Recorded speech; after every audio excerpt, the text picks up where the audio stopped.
my delights. Welcome to episode 2 of the Delightful Couture Beginner Sewing Class. Have you ever picked a fabric for your sewing project only to realize that it was either too stretchy or too stiff? Choosing the right fabric is just as important as learning how to sew. In today's tutorial, I'll show you how to select the best fabric for your projects and how to read sewing patterns like a pro. Let's get started. Not all fabrics are the same. Some are light and flowy, while others are thick and structured. Here are the main 4 types of fabrics that you need to know. First of all, we'll be starting with cotton, probably the most popular type of fabric. As you can see, this is a cotton fabric, a 100% cotton fabric right here. It's very thick. It doesn't stretch at all. It's just a very nice, easy, it's not too heavy, it's not too light, best fabric to work with. Other types of cotton are, first I have here a 100% cotton fabric. This is Ankara.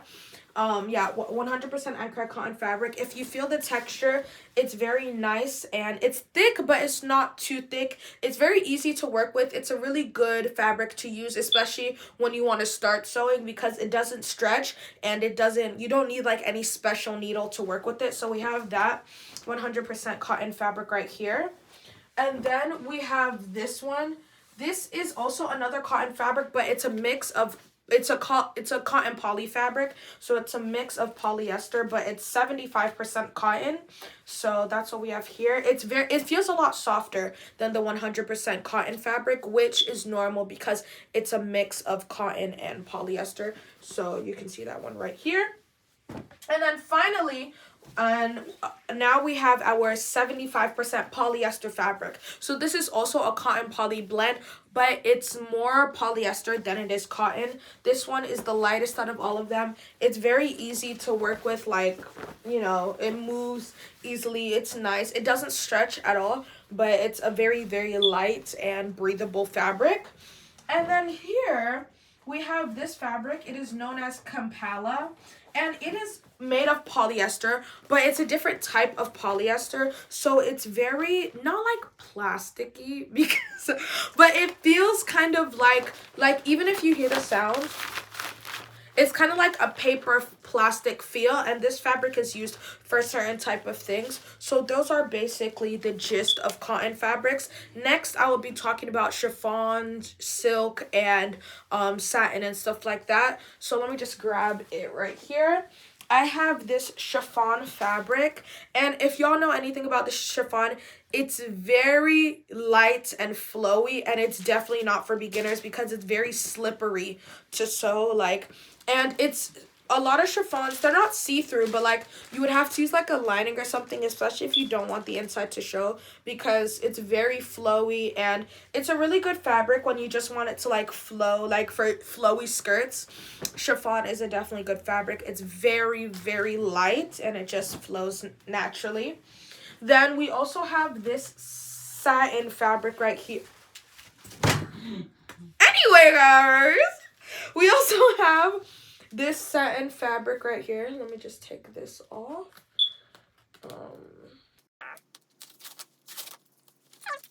I have this satin fabric right here, and it's very shiny. That's basically satin, but the back is kind of smooth. It's also kind of an easy fabric to sew. It's in the middle. It's not something you would want to start off as a beginner, but but one thing about satin and silk is that it's very fragile. Like, you can't stretch it too much or else it'll start to warp.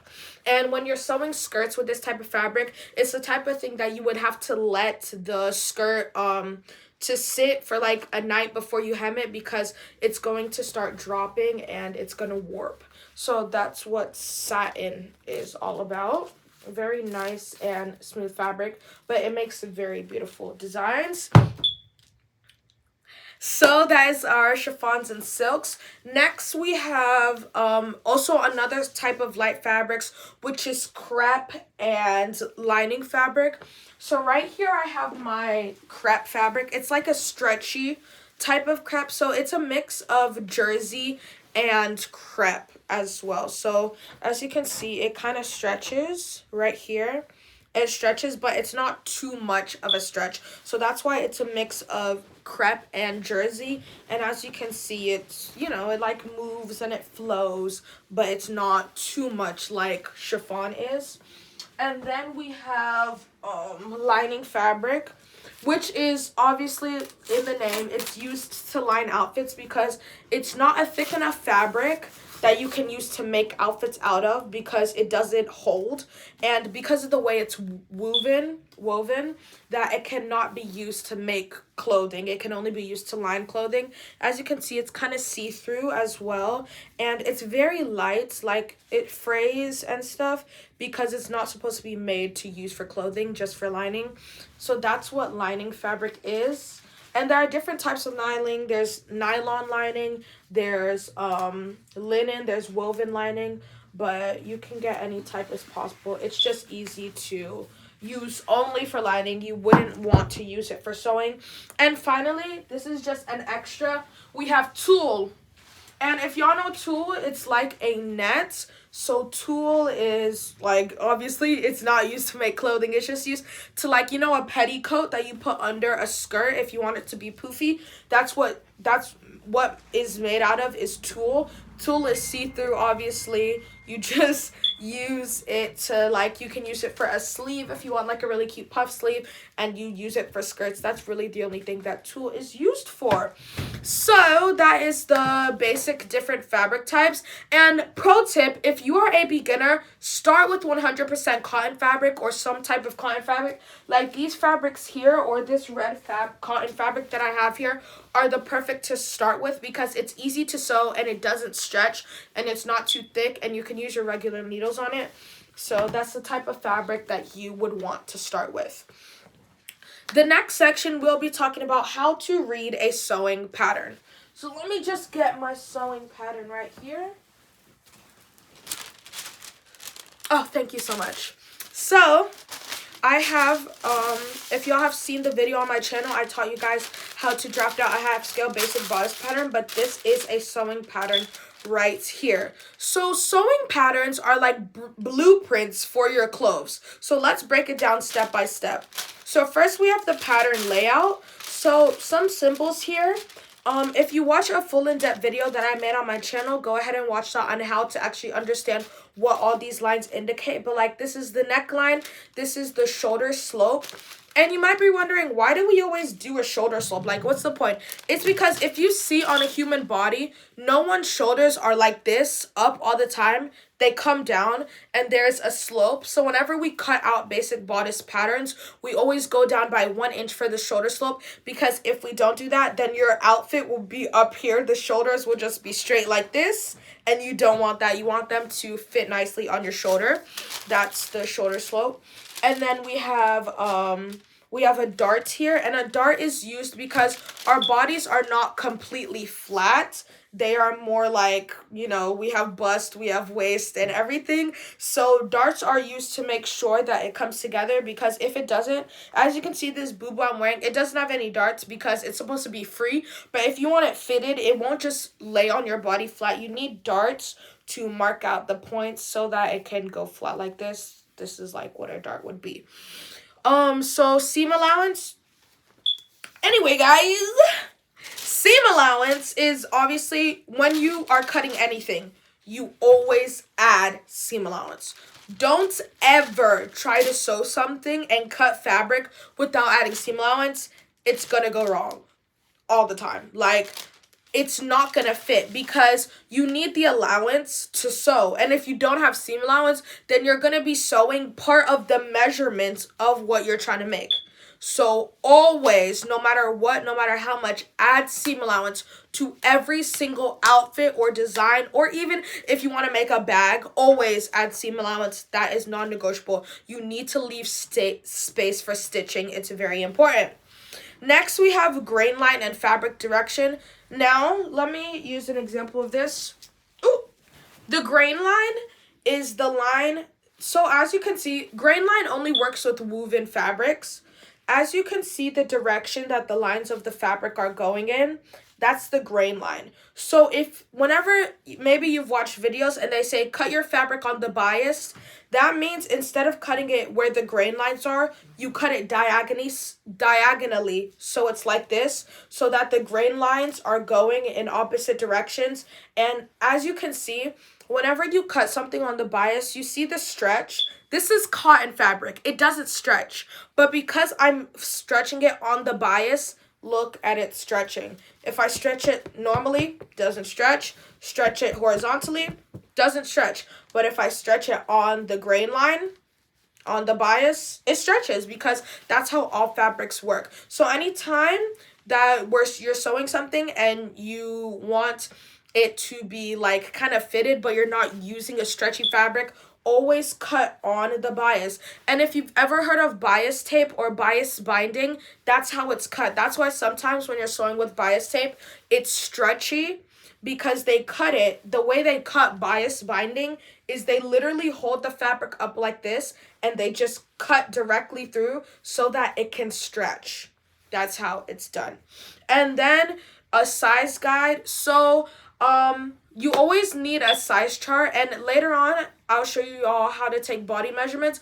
But if any of you need a size chart because you don't know, or you want to make clothes and for like your friends or family, but you don't really know how to measure anything, a size chart is really good to use. Or you want to buy something online and you don't know what size to pick, you always would need a size chart. So I'll put my normal size chart on the screen here that I always use. It's really good. It gives you all the measurements that you would need. And like if you're sewing something for someone and you don't have access to measure them, this size chart is really good and very universal for all different types of sizes. So another pro tip, before cutting your fabric, always check your pattern layout to avoid mistakes. Like if you have a printed pattern and it says cut on the bias, then make sure you read it and make sure you cut on the bias instead of cutting on the grain line. Because if you end up cutting on the grain line, it's not going to work out. So yes. Part 3 is going to be about cutting fabric the right way. So I'm just going to get a piece of fabric and lay it out, and I'll show y'all right now. Now we understand fabric and patterns, let's cut our fabric the right way. So I have the pattern right here. And usually when you're cutting a pattern, you would always cut on a fold, especially if it's a bodice pattern, because you would need for like back and front. So for this, a half scale basic bodice pattern, we're going to be cutting it on fold, and we're going to be cutting the front piece. So I'm just going to go ahead and take my fabric, and let me just make sure I know I'm not wasting the fabric, y'all.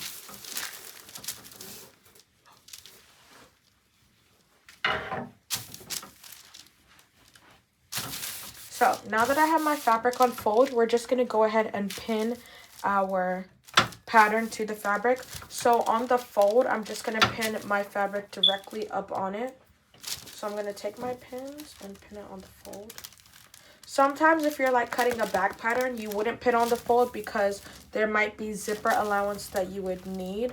But because of the type that this is, I'm just going to go ahead and pin on the fold. I'm going to pin here as well. Just make sure you pin in every area so that your fabric won't be moving around while you're cutting. If y'all can see me.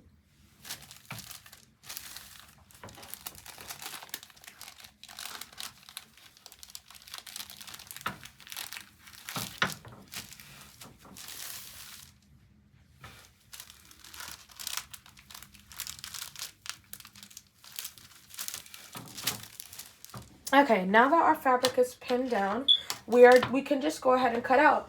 But remember, like I said, we always add seam allowance on our fabric. So I'm just going to bring out my chalk here, and I'm going to show y'all how to add seam allowance. So my tape roll, so I'm just going to get my tape roll, thank you. And I'm just going to add 1/2 inch seam allowance on, first of all, we're going to start with the neckline. I'm just going to add 1/2 inch seam allowance here and here. So then I'm just going to remake the curve to my neckline. on those areas that I added seam allowance. And make sure you're cutting on the back of your fabric so that you're not marking on the front. Then I'm going to add seam allowance at 1/2 inch at the top here. 1/2 inch is the standard amount that you would add as seam allowance. Now, in some situations, you would add a different amount. Like sometimes, like you would need to add 1 inch and stuff like that. But 1/2 inch is usually the standard. On the armhole here, I'm gonna also add 1/2 inch. Usually, I add 1/4, but you can add half. But yeah, I'm just gonna add 1/2 inch right here. As well right here. So then I'm going to use my ruler and just reconnect those points.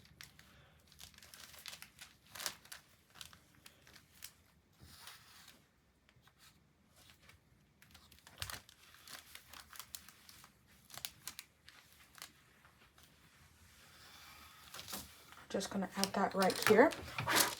And then on the side here, I'm going to add 1 inch because usually when it comes to the side, especially because it is about the body measurements, you don't want to add too little seam allowance. Trust me, y'all. Adding too little seam allowance is a recipe for disaster because especially if you don't have like a serger or something, you don't want your fabric to fray, and if you don't want it to end up too small, anything can happen. So always add more seam allowance just to be safe, and you can always cut it off later. And then at the bottom here, I'm also going to add 1 inch of allowance so that we can use that to hem.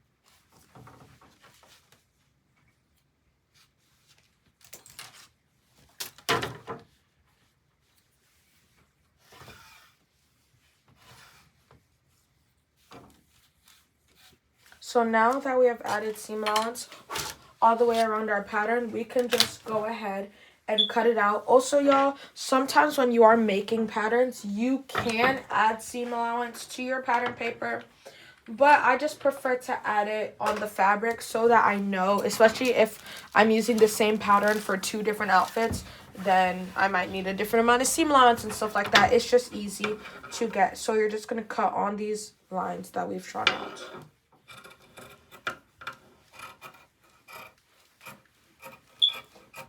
And like I said, make sure you use fabric scissors. It's always the best. You don't want to use regular scissors. Fabric scissors just have a way of working because they were made to cut fabric. So, yeah.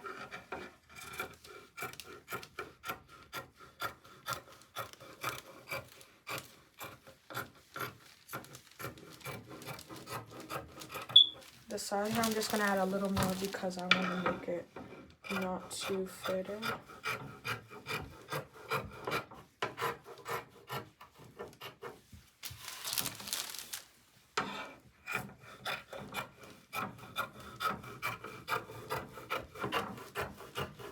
You can just go ahead and cut on the line, but I just added a little bit because I don't want to make my top like a fitted bodice, but that's how you would usually do.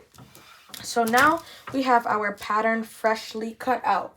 Pro tip, use fabric chalk to mark important areas like darts, folds, or notches. So as you can see, there's a dart right here, so I can use my fabric chalk to mark that dart, or I can use my scissors to just cut that dart so that I have that notch. And this is on a fold, so you can just do 2 lines to indicate that that is on fold. So now we have our pattern cut out. There you have it. You now know how to choose the right fabric, read a sewing pattern, and cut fabric like a pro. In the next lesson, we'll learn how to sew basic stitches to start making your first project. If you found this helpful, give this video a thumbs up, subscribe, and turn on the notifications so you don't miss the next lesson. Got fabric-related questions? Drop them in the comment section below. I'm your girl, Delightful. I will see y'all next time. Bye! Hello, my delights. Sorry. You had some thoughts? Hello, my delights. Sorry. You had some thoughts?